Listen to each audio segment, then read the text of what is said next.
A very good morning, dear students. Today we will start our unit 5th, that is green scales of employability skills. So in this unit we will discuss all the things that are surrounded to us, whether it is living things or non-living things. Okay, so the first topic is environment. So the environment is derived from the French word environ, which means surroundings. सो हमारा जो environment word है वो कहाँ से derive हुआ है? French word से, environ से, जिसका मीनिंग है surroundings. Okay, so our environment comprises our surroundings, the air we breathe, the water that covers the earth surface, the plants and animals around us and much more. So हमारा जो environment है वो किससे comprise करता है? हमारे surrounding से. Okay, so हमारे सराउंडिंग्स में क्या क्या चीज़ें प्रेजेंट है? Air, water, plants, animals. Okay, so these all things are included in our environment. So ये सारी चीज़ें हमारी environment में included है. Okay, so the environment can be categorized into two types. हमारे environment को two types में categorize किया गया है: natural environment and human made environment. Okay, so first one is natural environment. So it includes all living and non-living things occurring naturally on earth. For example, plants, animals, birds, insects, land, mountains, water bodies, air, sun, rain, minerals, etc. So what is natural environment? So natural environment, it includes the things on earth which occurs naturally, that is not made by humans. Okay, so it includes all living and non-living things occurring naturally on earth. For example, plants, animals, birds, insects, land, mountains, water bodies, air, sun, rain, minerals, etc. So हमारे natural environment में ऐसी सारी चीज़ें, ऐसे things in earth में जो present होती हैं, ठीक है, whether it is living और non-living, जो अकर करती है नेचुरली हमारे अर्थ में, या तो वो लिविंग हो या फिर नॉन लिविंग हो. Okay, so it includes all the living and non living things occurring naturally on earth. Examples हैं plants, animals, birds, insects, land, mountains. Okay, so ये सारे हमारे जो थिंग्स हैं वो नेचुरली अकर होते हैं. ठीक है, ये ह्यूमन मेड्स नहीं होते. So the natural environment is sub divided into two parts, that is biotic and abiotic components. हमारे नेचुरल एनवायरनमेंट को भी टू कैटेगरीज में डिवाइड किया गया है, बायोटिक एंड एबायोटिक कंपोनेंट्स में. So what is biotic components? These components consist of all the living organism within an ecosystem. For example, plants, animals, birds, insects, fungi and other living organism. So basically हमारे biotic components में living organism present होते हैं. Okay, जितने भी हमारे living organism होते हैं हमारे इकोसिस्टम में, हमारे इन्वायरमेंट में, उन सबको हम कहते हैं biotic components. Whether it is plants, animals, insects, okay, fungi, जितने भी हमारे लिविंग ऑर्गेनिज्म होते हैं वो सब हमारे बायोटिक कंपोनेंट्स होते हैं.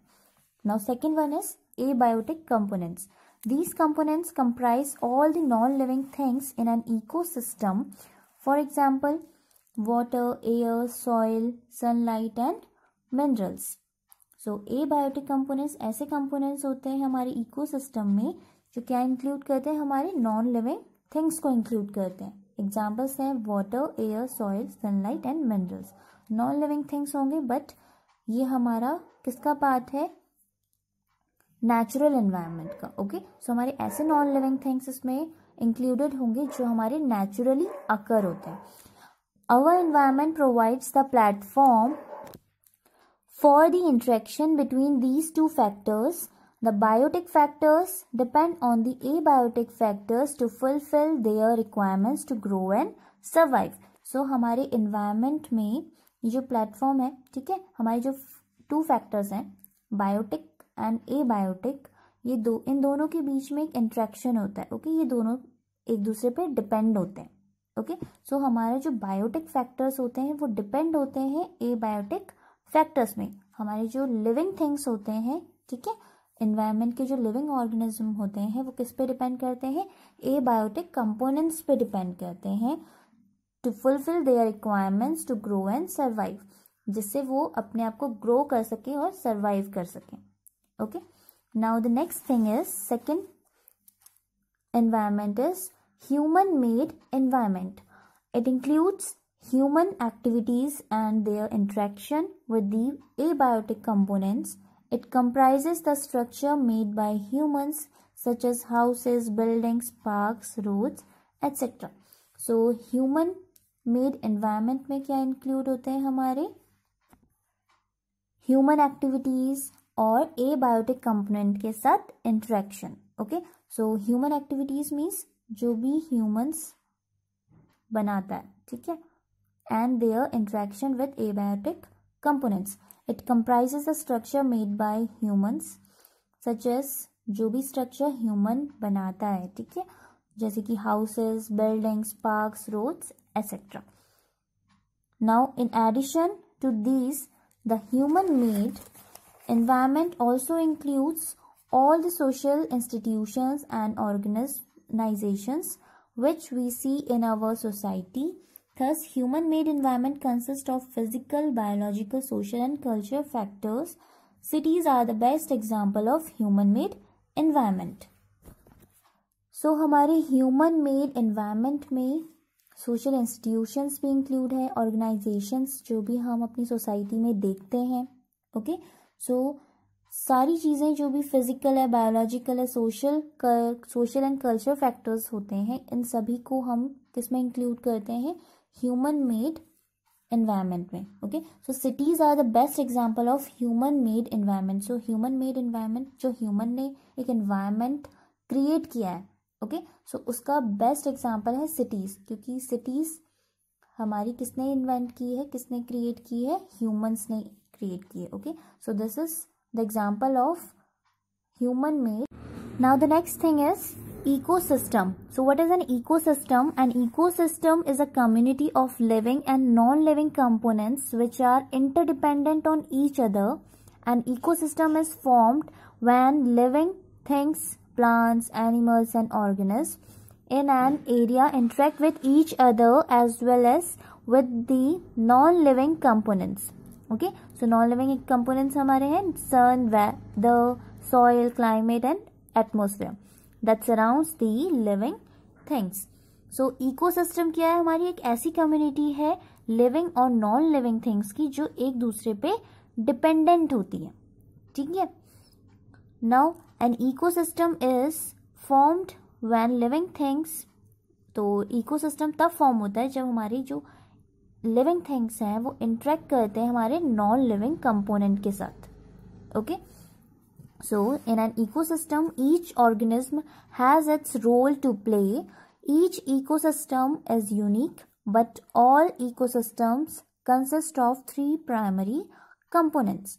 सो हमारा जो इकोसिस्टम में जितने भी ऑर्गेनिज्म होते हैं, ओके, हमारे जो लिविंग ऑर्गेनिज्म होते हैं उन सभी का रोल अलग अलग होता है, बट हमारे जो इकोसिस्टम में ऑर्गेनिज्म में प्रेजेंट है, ठीक है, उन सब का रोल तो अलग होता है, बट उसे हम कैटेगराइज करते हैं 3 प्राइमरी कंपोनेंट्स में.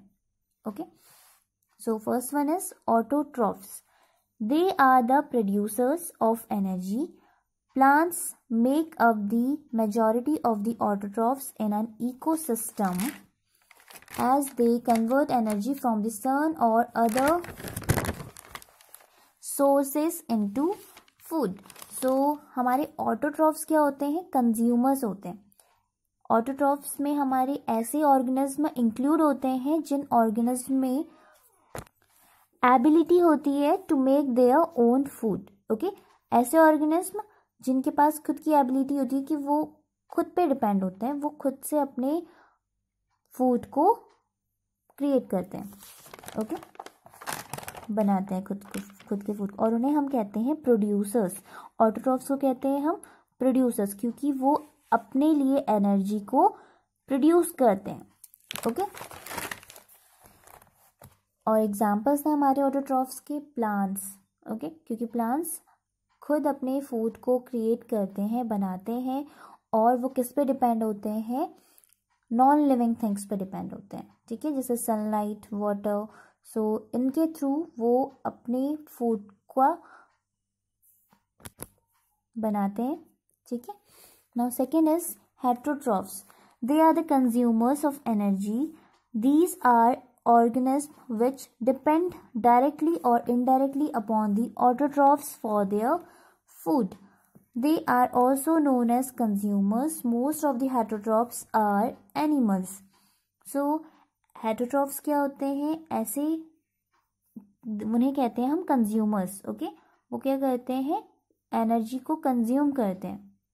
और हेटरोट्रॉफ्स ऐसे ऑर्गेनिज्म होते हैं जो डायरेक्टली या फिर इनडायरेक्टली ऑटोट्रॉफ्स पे डिपेंड होते हैं for their food.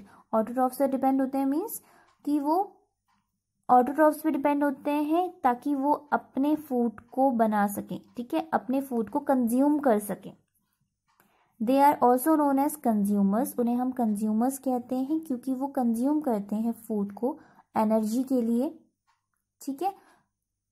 Most of the heterotrophs are animals, और हमारी ज़्यादातर जो हेटरोट्रॉप्स होते हैं वो एनिमल्स होते हैं। Now the third one is non living matter. It is soil, sediments, leaf, litter and other organic matter found on the ground or at the bottom of the aquatic system. So हमारे non living matter third इसका part है, जैसे कि इसमें हमारा soil, sediments, ठीक है, organic matter जो भी हमें ग्राउंड में फाउंड होता है या फिर हमारे एक्वेटिक सिस्टम के बॉटम में फाउंड होता है, ठीक है, उन्हें हम कहते हैं non living matter. Now the next is basic needs of living organism. So every living organism on earth needs some basic things to survive. The amount and type of these needs vary from organism to organism.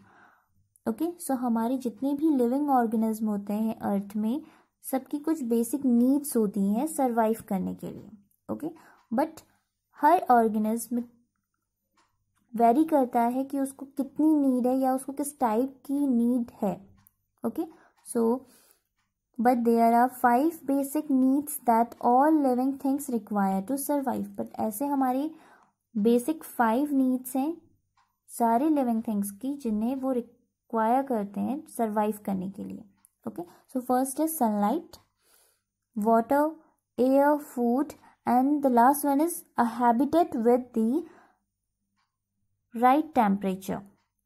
so उन्हें 5 things की requirement होती है जो basically सारे ही living organism की requirement होती है सर्वाइव करने के लिए, okay. Sunlight, air, water, food, okay, और habitat with the right temperature, ऐसे टेम्परेचर पे उनका हैबिचुअल होने चाहिए उस ऐसे टेम्परेचर में जिसमें वो इजीली सर्वाइव कर सकें, okay. So dear students, that's all for today. Further topics of this unit we will discuss in the next class. Thank you. Have a good day.